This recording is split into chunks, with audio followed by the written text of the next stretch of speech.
दोस्तों बिहार की कैपिटल पटना अपने ग्लोरियस पास्ट और हिस्टोरिकल भव्यता के लिए जानी जाती है। पिछले कुछ सालों में ये सिटी बिजनेस, एजुकेशन, इंडस्ट्री और मेडिकल फैसिलिटीज के लिए भी मेजर हब के तौर पर डेवलप हुई है। लेकिन अभी इम्प्रूवमेंट का काफी स्कोप है और अपॉर्चुनिटीज को अभी और भी ज्यादा टैप किया जा सकता है। लेकिन रिसेंट डेवलपमेंट की वजह से सिटी का दायरा और यहाँ की पॉपुलेशन भी बढ़ी है। 2011 के सेंसस के मुताबिक पटना मेट्रोपॉलिटन रीजन की पॉपुलेशन 20 लाख के करीब थी, जो साल 2023 तक बढ़कर 28 लाख हो चुकी है, जो पटना को इंडिया की 19th मोस्ट पॉपुलर सिटी बनाता है।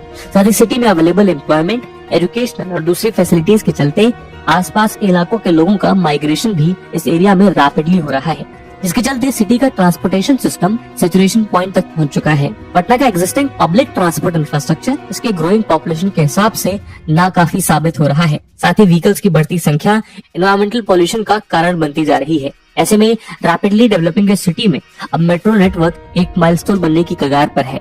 बिहार गवर्नमेंट के इन सभी प्रॉब्लम्स को टैकल करने के लिए पटना मेट्रो प्रोजेक्ट को अनाउंस किया था। दोस्तों आज के डिस्कशन में हम पटना मेट्रो प्रोजेक्ट की चर्चा करेंगे, कैसे ये प्रोजेक्ट इस सिटी के इंफ्रास्ट्रक्चर को रिफॉर्म करने में मदद करेगा।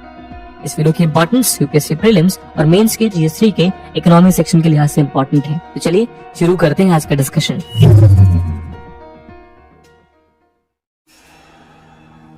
दोस्तों पटना मेट्रो रेल प्रोजेक्ट ने रफ्तार पकड़ ली है और उसका कंस्ट्रक्शन वर्क तेजी से चल रहा है।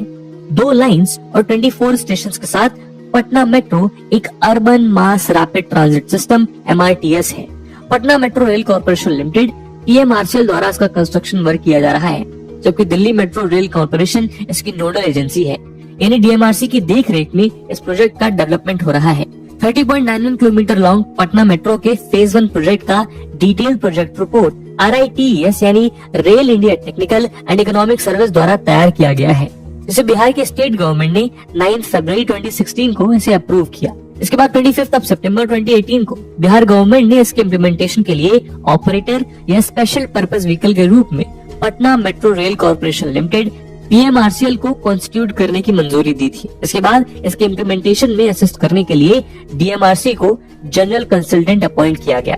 वही 6 फरवरी 2019 को इस प्रोजेक्ट के लिए सेंट्रल गवर्नमेंट से अप्रूवल मिला और 17 फरवरी 2019 को PM मोदी ने इसका फाउंडेशन स्टोन रखा। पटना मेट्रो के फेज 1 के लिए ग्राउंड वर्क नवंबर 2020 में शुरू हुआ और इसके कंस्ट्रक्शन वर्क के लिए फाइलिंग दिसंबर 2020 में स्टार्ट हुई थी। पटना मेट्रो का फर्स्ट फेज 31.5 किलोमीटर की टोटल डिस्टेंस तक स्पैन है। इसमें 2 लाइन्स हैं, जिनकी रीच सिटी के ईस्ट से वेस्ट और नॉर्थ से साउथ दिशा तक है। लाइन 1 यानी ईस्ट वेस्ट लाइन दानापुर को वाया बेली रोड खेमनी चक को कनेक्ट करती है। दानापुर और खेमनी चाक के बीच 17.78 किलोमीटर की लेंथ वाले कॉरिडोर 1 में से 7 किलोमीटर एलिवेटेड सेक्शन और 10.17 किलोमीटर अंडरग्राउंड सेक्शन प्रपोज्ड है।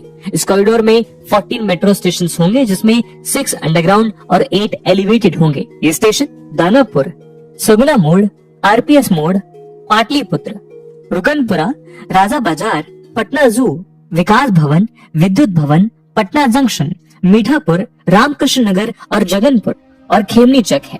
इसमें पटना जंक्शन और खेमनी चक इंटरचेंज होंगे।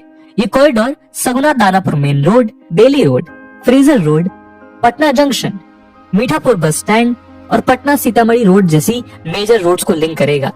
वहीं लाइन 2 यानी north south line Patna junction railway station को new inter bus bus terminal ISBT के बीच होगा। कॉरिडोर 2 की लेंथ 14.5 किलोमीटर है, जिसमें 6.6 किलोमीटर एलिवेटेड प्रायोरिटी सेगमेंट और 7.9 किलोमीटर अंडरग्राउंड स्ट्रेच शामिल है। इस कॉरिडोर में 12 मेट्रो स्टेशन होंगे, जिनमें 7 अंडरग्राउंड और 5 एलिवेटेड होंगे। ये स्टेशन पटना जंक्शन, आकाशवाणी, गांधी मैदान, PMCH, Patna university, Moinul Haq stadium, Rajendra Nagar, मलाही पकड़ी, खेमनी चक, भूतनाथ, 0 माइल और न्यू ISBT है। इसमें पटना जंक्शन और खेमनी चक स्टेशंस 2 कॉरिडोर्स को कनेक्ट करने वाले इंटरचेंज हब्स के तौर पर काम करेंगे।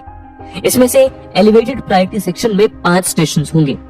ये स्टेशन मलाही पकड़ी, खेमनी चक, भूतनाथ, 0 माइल और बस टर्मिनल है।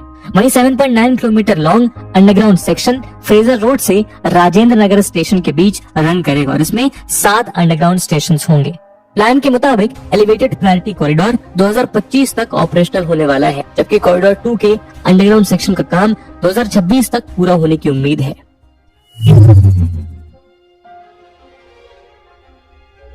दोस्तों पटना मेट्रो प्रोजेक्ट बिहार का one of the most ambitious project है जो एडवांस अर्बन इंफ्रास्ट्रक्चर की दिशा में स्टेट का एक सिग्निफिकेंट लीप को रिप्रेजेंट करता है। Propose corridors across the city east west और नॉर्थ साउथ दोनों डायरेक्शंस में एक्सटेंडिंग क्रूशियल रीजन्स को लिंक करता है। सिटी के ट्रांजिट का एक important aspect old bus stand Mithapur से बैरिया में शिफ्ट हो चुका है, जिसे अब न्यू ISBT के रूप में जाना जाता है। Old bus stand Patna junction के पास सिचुएटेड है, जिससे लोगों को काफी सहूलियत होती है, खासकर उन लोगों को जो राज्य के अलग अलग हिस्सों से बाई बस पटना पहुंचते हैं और फिर यहाँ से ट्रेन लेकर दूसरे स्टेट की यात्रा करते हैं। लेकिन ट्रैफिक कंजेशन की वजह से बस स्टैंड को न्यू बाईपास रोड पर रिलोकेट कर दिया गया। ऐसे में न्यू बस स्टैंड के पटना जंक्शन से दूर होने से लोगों को काफी परेशानी हो रही थी। लेकिन मेट्रो नेटवर्क सिटी के रेलवे स्टेशन के साथ न्यू बस स्टैंड ISBT और 0 माइल के बीच के डिस्टेंस कवर करते हुए एक प्रॉपर इंटीग्रेशन के रूप में काम करेगा। इसके अलावा पटना के सदर्न साइड में कंटिन्यूअस डेवलपमेंट देखा गया है। ये एरिया कभी ओल्ड बाईपास द्वारा सिटी की सीमा के तौर पर जाना जाता था, लेकिन अब ये पटना का इंटीग्रल पार्ट है। ये इलाका जिसे डॉक्टर कॉलोनी कहा जाता है, यहाँ बड़ी संख्या में मेडिकल प्रोफेशनल्स और क्लिनिक्स मौजूद हैं, जहाँ पूरे स्टेट से इलाज के लिए लोग पहुँचते हैं। इस रीजन में ब्रॉडर रोड्स मौजूद हैं, जिसके थ्रू एलिवेटेड मेट्रो सेक्शन को पास होने में आसानी हुई है। सिटी के इस लैंडस्केप के मुताबिक मेट्रो रूट का अलाइनमेंट एलिवेटेड प्रायोरिटी सेक्शन से स्टार्ट करके सभी एसेंशियल एरियाज को कवर करने में हेल्प करेगा। इसी के साथ ही गंगा रिवर की ओर metro line Ashok Rajput road के साथ मेजर एकेडमिक स्ट्रेच को क्रॉस करती है, जहां PMCH, NIT और पटना यूनिवर्सिटी जैसे प्रोमिनेंट इंस्टीट्यूशन सिचुएटेड है। इन एरियाज में डेली सब्सटेंशियल फुट ट्रैफिक होता है। ऐसे में ये प्रोजेक्ट इन एरियाज में काफी बेनिफिशियल होगा।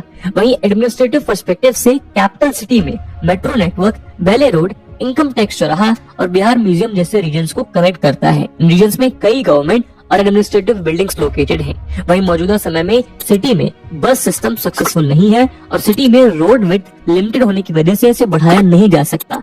सिटी का most of the public transport shared autos और ई-रिक्शास पर हेवली डिपेंडेंट है। ऐसे में मेट्रो नेटवर्क एडवांस और रेगुलेटेड ट्रांजिट सिस्टम की तरह काम करेगा और उसके फुली ऑपरेशनल होने से लोगों को काफी सहूलियत होगी। मौजूदा वक्त में प्रिवेलिंग व्यू ये है कि मेट्रो का एम कार यूजर्स को लुभाना नहीं है, बल्कि शेयर्ड ऑटोज और ई रिक्शास का यूज करने वाले डेली कम्यूटर्स को टारगेट करना है, क्योंकि इनकी संख्या लगातार बढ़ती जा रही है और ये ट्रैफिक जैम का कारण बनते हैं। कन्वीनियंट एक्सटेंडेड पब्लिक ट्रांसपोर्ट की जरूरतों को एड्रेस करते हुए लॉन्गर सिटी कम्यूट्स के दौरान डेली शेयर्ड ऑटोज में 30 से 40 मिनट बिताने वाले लोगों के लिए मेट्रो काफी महत्वपूर्ण होगी। दोस्तों पटना के रूट्स पर ट्रैफिक कंजेशन एक गंभीर समस्या है। ऐसे में पटना मेट्रो के ऑपरेशनल होने से उन कम्यूटर्स को काफी फायदा होगा जो लंबे समय से इस परेशानी से जूझ रहे हैं। ये प्रोजेक्ट सिटी के कम्यूट्स को चेंज कर देगा और लोग कम समय में लॉन्ग डिस्टेंसेस कवर कर सकेंगे। नेशन वाइड दूसरी सिटीज की तरह मेट्रो नेटवर्क पटना को अपने स्टैंडर्ड ऑफ लिविंग को एनहांस करने में हेल्प करेगा। इसके अलावा इस सिटी के रियल इस्टेट ग्रोथ पर भी पॉजिटिवली इम्पैक्ट डालेगा, जिससे देश और दुनिया के ज्यादा से ज्यादा इन्वेस्टर्स यहाँ इन्वेस्ट करने में इंटरेस्ट लेंगे। तो दोस्तों ये थी कहानी पटना मेट्रो की। अगली वीडियो में आप भारत के कौन से इंफ्रास्ट्रक्चर प्रोजेक्ट को जानना चाहते हैं कमेंट सेक्शन में जरूर बताइएगा। आई होप आपको वीडियो पसंद आई होगी और अगर पसंद आई है तो अपने दोस्तों के साथ शेयर करना मत भूलिएगा। मिलते हैं अगली वीडियो में, तब तक के लिए जय हिंद जय भारत।